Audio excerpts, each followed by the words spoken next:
उष्णीश भगवान बुद्ध। अच्छा ये जानते हैं भगवान बुद्ध का ये जो ऊपर ये क्या है, जूड़ा है, क्या है ये? ध्यान से सुनना, इसका उत्तर आपको जल्दी मिलेगा नहीं, ढूंढते रह जाओगे।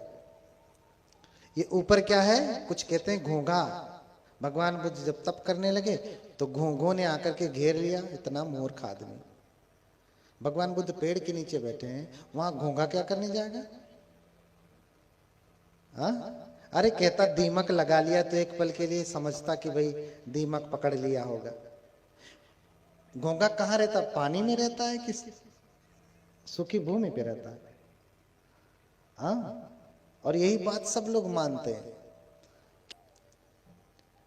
ये जब भगवान को जब ज्ञान प्राप्त हुआ ने, तो भगवान भी हमारे जैसे ही, आप बनते लोगों के जैसे ही, ऐसे ही बिना बालों के थे, गंजे थे। इसलिए उनको मुंडक, जो भगवान बुद्ध को पसंद नहीं करते थे, मुंडक कह देते थे।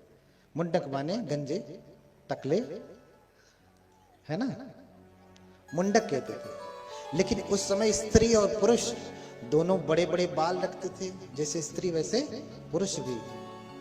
राजा महाराजा भी बड़े बड़े बाल रखते थे। तो जहां सब इतने बड़े बड़े बाल रख रहे हो, वहां इतना बड़ा बाल तो गंजा ही कहलाएगा ना। तो भगवान ने 2 अंगुल बाल रखने की अनुमति दी है, अर्थात इतना बड़ा बाल भिक्षु रख सकते हैं उस समय। उस समय कब? जब पुरुष भी इतने बड़े बड़े बाल रख रहे हैं, उस समय। आज पुरुष इतने बड़े बड़े खुदे रख रहे हैं, तो बनते को तो एकदम से चिकना ही करना पड़ेगा, तब पता चलेगा कि बनते हैं। तो भगवान छोटे छोटे बाल। कारण दूसरा ये भी था कि आज के जैसा तेज धारदार वाला उस तरह नहीं था, रेजर नहीं था कि रोज बना लिया। वो पत्थर पे ऐसे घिस घिस करके बनाते थे तो ये चमड़ी उमड़ी भी कट जाती थी, है ना। तो 1 महीने में 1 आध बार बनाते थे, तब तक जो कटा छीला रहता था ठीक हो जाता था, फिर दोबारा काटते थे। तो इसलिए इतने बड़े बालों की अनुमति दी उस समय। अब सोचिए, इतना बड़ा बाल हो तो मेरा सर काला लगेगा ना थोड़ा सा।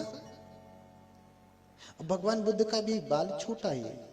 जब उनको ज्ञान प्राप्त हुआ तो जिसे आप यहाँ तारू कहते हैं ना, तालु, यहाँ पे जब बच्चा छोटा होता है तो ये ऐसे धक धक धक धक करता है ना। तो माताएं क्या करती हैं, अब जॉनसन्स वाली होंगी तो जॉनसन्स का तेल, नहीं तो सरसों का तेल लगा करके उसको क्या करती हैं, क्या करती हैं, खूब चपचपा देती हैं, मालिश कर देती हैं। क्यों? क्योंकि ये मजबूत हो जाए। हाँ, क्या हो जाए? मजबूत हो जाए। घड़ा बनाते हैं ना तो ऐसे जोड़ते समय थोड़ी सी खाली रह जाती है। हाँ, जब आप कचौरी बनाती हैं तो भरती हैं तो ऐसे बंद करती हैं, थोड़ा खाली रह जाती है ना, उसको दबाना पड़ता है, मालिश करना पड़ता है। बनने के बाद ये कचौरी का थोड़ा सा खाली रह जाता है, तो माताएं तेल लगा करके उसे हर दिन करते करते जैसे जैसे वो बड़ा होता है ये भी भरने लगता है। तो जब बुद्ध को ज्ञान प्राप्त होता है तो ये वाला भाग उठ जाता है, यहाँ की मांस जो है ऊपर उठ जाती है। अब इतने बड़े बड़े बाल हो, काला ससर हो, इतने बड़े बड़े बालों में, हाँ, जैसे वो उधर आशीष लड़का बैठा है ना, खड़े हो जाओ बाबू, इसके जैसा बाल हो, इतना ही अंगुल बड़ा है ना, और इधर बीच में से अगर ऊपर उठे तो क्या लगेगा दूर से कि आशीष ने जूड़ा बांधा है ना, यही लगेगा ना। दूर से कोई देखेगा तो क्या लगेगा, जूड़ा बांधा है। तो जो भगवान को ज्ञान प्राप्त हुआ तो ये मांस उभर आई, इसी को कहते हैं कि बोधिमंड है ये। इसका नाम क्या है? बोधिमंड। उसका दूसरा नाम क्या है? उष्णीश। तीसरा नाम क्या है? उपशीर्ष। ध्यान से याद रखना, ढूंढते रह जाओगे नहीं तो। क्या नाम है इसका? नाम है बोधिमंड। और क्या नाम है? उष्णीश। तीसरा नाम क्या है? उपशीर्ष। ये घोंघा वोंघा नहीं है, ना तो भगवान ने जूड़ा बांधा है, इसलिए उनको श्रमण कहा जाता था, मुंडक कहा जाता था। अभी नंदोपनंद की जो कथा सुनाया मैंने, उसमें नंदोपनंद ने क्या कहा, अरे श्रमण मुंडक मेरे ऊपर धूल झाड़ते हुए जा रहा है। अभी बताता हूं।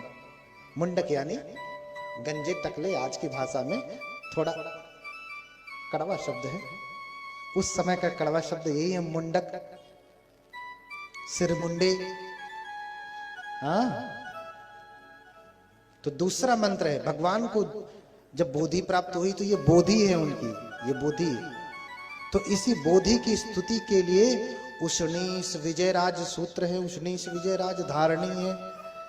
उसी का छोटा करके, देखिए सूत्रों को याद कर पाना बड़ा कठिन है, उसे छोटा करके धारणी बना दिया गया जिसे धारण किया जा सके। लेकिन धारणी भी थोड़ी बड़ी होती है, इसलिए आचार्यों ने सोचा कि धारणी भी याद करना बड़ा कठिन है, इसलिए उसे छोटा करके क्या बना दिया, मंत्र। क्या बना दिया, मंत्र। मंत्र। अब उष्णीश विजयराज धारणी अगर लेके आएंगे, इतनी मोटी जो किताब रखी नहीं, इतना बड़ा एक है, एक सूत्र है। अब उसको सब लोग याद कर पाएंगे? आपके बस की बात तो नहीं है। हाँ, आपके बस की बात तो नहीं है। तो फिर उष्णीश राज विजय धारिणी का लाभ आपको कैसे मिलेगा? तो आप उससे वंचित रह जाएंगे ना, अछूते रह जाएंगे। तो कैसे प्राप्त हो? इसलिए उसको सरल किया आचार्यों ने, धारिणी को छोटा कर दिया, मंत्र बना दिया। उसका नाम क्या है मंत्र का? हाथ जोड़े सभी लोग, फिर शांति से बैठे। अगर ओम मणि पद्मे होम का जाप ना कर सके तो कौन सा जाप करेंगे? उष्णीश विजयराज धारिणी का। आंखें बंद करिए, जप करिए उस मंत्र का। बड़ा सामर्थ्यवान मंत्र है, बड़ा सामर्थ्यवान मंत्र है। चीन, जापान, ताइवान, कोरिया, जहां जहां भी बुद्ध को मानते हैं, बड़े संपन्न देश है। रोज भूकंप आता है। जापान में जाएंगे तो खाली पूजा करते हैं, मंत्र जप करते हैं। नम्मे रंगे क्यों, नम्मे रंगे क्यों, नमः सद्धर्म पुंडरीकाय। समझ रहे ना? और रोज भूकंप आता है, रोज, कुछ फर्क नहीं पड़ता, इतना सामर्थ्यवान है। जापान के संविधान में ही लिखा है, प्रियम्बल में, बुद्धम शरणम गच्छामि। महायान है तो संस्कृत में लिखा है। हाँ, क्या लिखा? बुद्धम शरणम गच्छामि। हम जापान के लोग किसकी शरण जाते हैं? बुद्ध की शरण जाते हैं। तो मंत्र क्या है? आंखें बंद करिए, मैं जप करता हूं, आप भी दोहराएं मेरे पीछे पीछे। आंखें बंद करिए सभी लोग, बहुत शक्तिशाली मंत्र है। हाँ, ध्यान से, जो यहां जपे चाहे सुने, दोनों में लाभ है। चना बोती हैं तो क्या करती हैं? एक एक चने का नोक उसका सिर ऊपर कर करके चना बोते हैं? नहीं ना, चना छिड़क दिया है। जो औंधे मुख पड़ा वो भी जम जाएगा, जो सीधे मुख पड़ा वो भी जम जाएगा। हाँ, चाहे सुने चाहे जाप करें, टेढ़े आड़े कान में शब्द पढ़ना चाहिए, जमेगा, लाभ बराबर होगा। आंखें बंद करिए, मैं जप करता हूं, आप भी पीछे पीछे मेरे दोहराइए। ओम अमृत तेजवती स्वाहा, ओम अमृत तेजवती स्वाहा, ओम अमृत तेजवती स्वाहा, ओम अमृत तेजवती स्वाहा, ओम अमृत तेजवती स्वाहा, ओम अमृत तेजवती स्वाहा, ओम अमृत तेजवती स्वाहा, ओम अमृत तेजवती स्वाहा, ओम अमृत तेजवती स्वाहा, ओम अमृत तेजवती